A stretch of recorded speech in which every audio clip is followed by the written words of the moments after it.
Moin Leute, willkommen wieder bei einem neuen Video. Heute mal wieder mit einem Video über den abgebrannten MX-5. Im letzten Video bin ich ja hingegangen und habe den MX-5 einmal komplett leer gemacht. Sprich, der Innenraum ist jetzt ja weitestgehend leer. Da werde ich mal gucken, was ich da alles entfernen muss. Und hinten ist alles weitestgehend leer. Aber darum werde ich mich heute nicht kümmern, denn ich werde mich heute hier vorne drum kümmern. Denn auf der Fahrerseite habe ich ja so ein mehr oder weniger kleines Rostloch.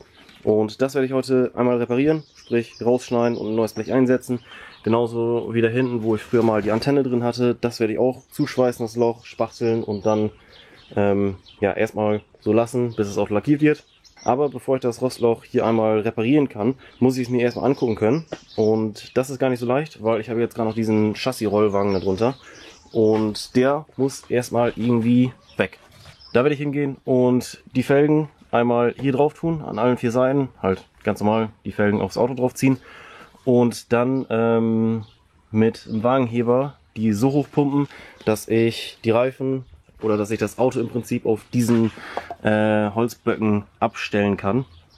Davon habe ich 4 Stück, die kommen unter allen Reifen und dann dürfte normalerweise der Rollwagen ein bisschen ja, tiefer sein als das Auto. Ungefähr das Auto sollte dann so hier stehen und dann kann ich den so ein bisschen nach hinten schieben. Ja, das ist jetzt erstmal die erste Aufgabe, die ich habe, das hier erstmal nach hinten schieben, damit ich hier das Rostloch einmal vernünftig angucken kann und halt auch sehen kann, wie viel davon oder wie doll das kaputt ist. Ja, das werde ich jetzt hier machen, den Rollwagen soweit es geht nach hinten zu schieben und dann halt so wie möglich mir da unten Platz zu machen. Ich bin mal gespannt, wie gut es klappt.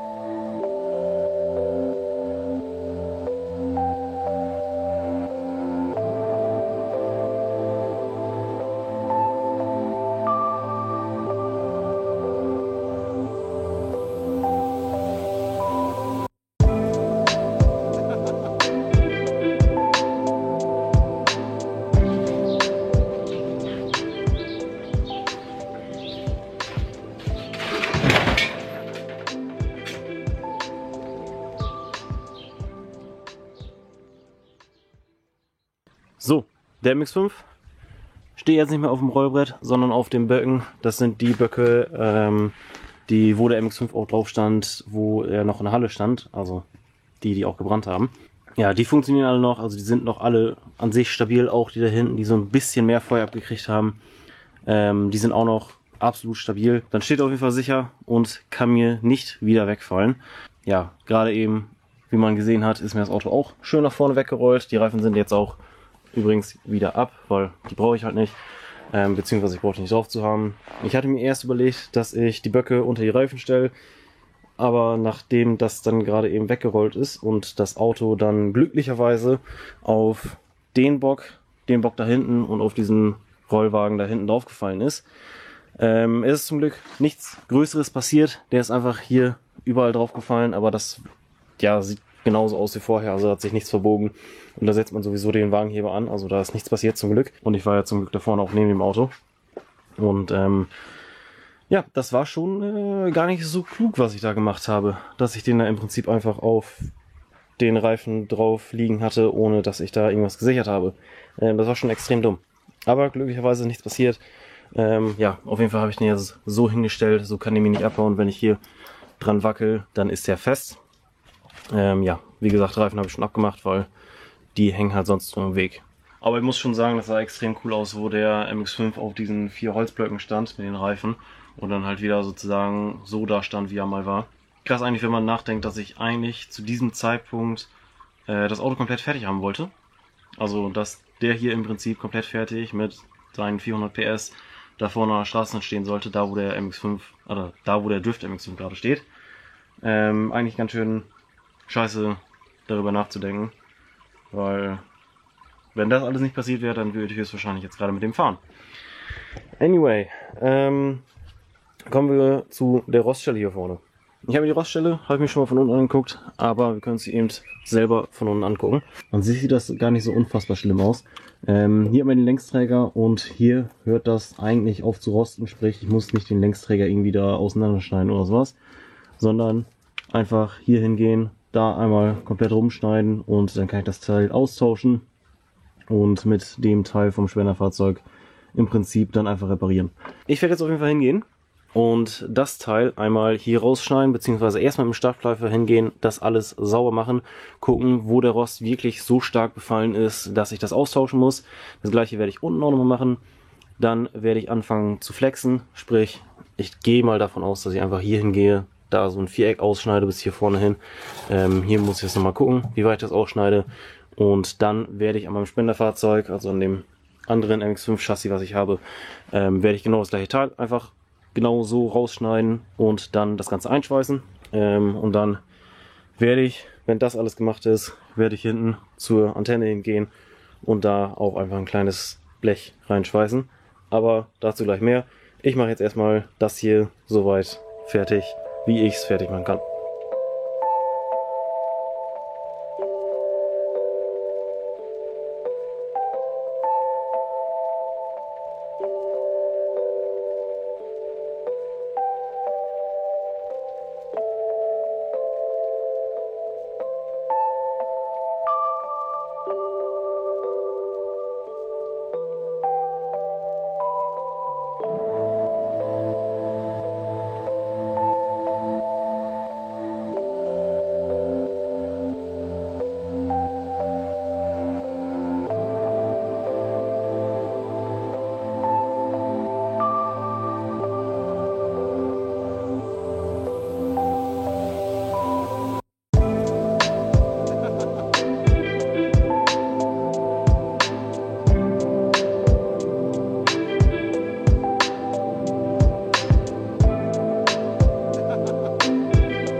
Später, beziehungsweise ein paar Monate später. Aber ich habe jetzt den Rost im Innenraum, genauso wie da hinten das Loch. Sind jetzt beide zugeschweißt und auch versiegelt. Ich bin jetzt im Prinzip hier hingegangen, habe ein 1 mm Blech genommen, das Ganze halt so zugeschnitten, dass es genau in das Loch reinpasst. Einmal komplett rundherum geschweißt und auch die Biegungen hier und hier komplett mitgenommen. Genauso hier ist auch so eine kleine Einbiegung, halt im Prinzip das hier, damit das ganze Blech ein bisschen mehr Stabilität hat. Ich glaube, dafür ist das. Habe ich jetzt hier auch gemacht, so einigermaßen so gut wie ich es konnte, sage ich mal. Und dann habe ich das Ganze einmal mit Karosseriekleber versiegelt, so dass da auch kein Wasser durchkommt. Das Ganze von unten werde ich natürlich auch noch machen, nur ich habe das jetzt gerade noch nicht gemacht, denn ich werde noch hingehen, werde komplett den Unterboden einmal, ich sag mal so, abschleifen, damit der Unterbodenschutz, ich weiß nicht, wie gut man das sehen kann, so, der Unterbodenschutz, hier ist halt noch überall, ne, hier ist das schon weggebrannt, aber da hinten überall ist noch Unterbodenschutz runter, den werde ich natürlich komplett erneuern, genauso wie hier die Längsträger, die werde ich gucken, wie ich das mache, aber ich versuche die wieder einigermaßen gerade zu kriegen und noch einigermaßen schön zu kriegen. Deswegen, aber das ist eine Sache für das nächste Video. Das ist jetzt in diesem Video passiert. Genauso wie da hinten das Loch, wo normalerweise die Radioantenne war. Moment, ich zeig's mal eben. Hier, wo mal die Radioantenne rausgekommen ist, ist jetzt kein Loch mehr. Ich habe jetzt im Prinzip eine Platte aus auch dem gleichen Metall gemacht wie das da vorne, halt ein 1 mm, beziehungsweise doch 1 mm dickes Blech. Einfach kreisrund ausgeschnitten und dann einmal komplett kreisrund geschweißt. Ich bin jetzt hingegangen, habe erstmal das ganze Loch ein bisschen aufgefüllt, mit dem Kaltzinn, was ich auch vorne im Motorraum benutzt habe, kann ich gleich mal zeigen. Damit habe ich das Ganze einmal aufgefüllt, damit ich das jetzt nicht einfach so blank lasse. Ich werde das auch noch komplett einmal überlackieren, einfach so, damit es, wenn es jetzt hier im Zelt steht, nicht anfängt zu rosten. Diese Sachen hier. Deswegen, das werde ich nochmal lackieren. Und dann sollte das auch gut sein. Ich bin jetzt hier auch noch nicht hingegangen und habe das Ganze so perfekt wie möglich plan hier geschleift, weil ich weiß nicht, ob man es sehen kann, aber der Lack ist nicht, ja, wie ein ganz normaler Lack, sage ich jetzt mal. Kann man hier, glaube ich, ganz gut sehen. Der Lack ist aus irgendeinem Grund, ich gehe mal stark davon aus, dass er mal übergeduscht wurde und die untere Lackschicht damit nicht entfernt wurde, weil der Lack ist auch echt wirklich extrem dick. Und wie man hier sieht, hat man hier einmal Blech, dann hat man hier einmal ja, den Haftgrund, sage ich jetzt mal, dann Lack, dann nochmal Haftgrund und dann hat man nochmal Lack. Ja, sogar zweimal. Ja, auf jeden Fall, ich glaube, das Auto wurde schon ein paar Mal übergeduscht, deswegen der ganze Lack ist auch sehr, sehr, sehr, sehr dick. Deswegen, wenn das da hinten alles fertig ist, dann werde ich hingehen, den MX-5 einmal komplett entlacken. Ich weiß nicht, wie ich es genau mache. Entweder gehe ich hin und nehme hier diese Bürste, die man da drauf tun kann. Das ist im Prinzip das Ding. Und werde hier einmal rumgehen. Oder lasse den irgendwie chemisch entlacken. Aber ich glaube, das kostet ein Heiden Geld. Und vielleicht werde ich den auch einmal komplett, ja, abschleifen. Sprich, dass das im Prinzip nur noch Metall ist. Das Ganze hier werde ich aber einmal noch mit Lack eben überduschen, damit ich da, wo die blanken Stellen halt sind, wo das Metall ist, damit das halt nicht anfängt zu rosten wie hier. Deswegen, das werde ich noch einmal kurz überduschen mit Lack, damit das halt, wie gesagt, nicht rostet, bis das ganze Auto irgendwann mal lackiert wird. Das Zeug, was ich zum Füllen benutzt habe, ist dieses Mipa Kaltzinn. Der Unterschied zu der Spachtelmasse und der ganz normalen Spachtelmasse ist halt einfach, dass der Kaltzinn, glaube ich, also soweit ich das gehört habe, noch länger flexibel ist, sprich an flexiblen Teilen bricht das nicht irgendwie ab oder sowas nach einer Zeit, sondern der bleibt halt elastisch. Und das ist halt der große Vorteil bei dem. So ist es auf jeden Fall so, wie ich es gehört habe. Und ja, ich glaube, der wird auch einigermaßen gut funktionieren dafür, wofür ich den halt ja, brauche. Dann sehe ich, wie gesagt, das wird irgendwann mal fertig gemacht, wenn ich das ganze Auto entlacke und dann das ganze Auto schön gemacht wird und halt neu lackiert wird. Ja, dann würde ich auf jeden Fall sagen, das war's mit dem Video. Wenn es euch gefallen hat, könnt ihr den Daumen hoch geben und dann würde ich sagen, haut rein, bis zum nächsten Mal und tschüss.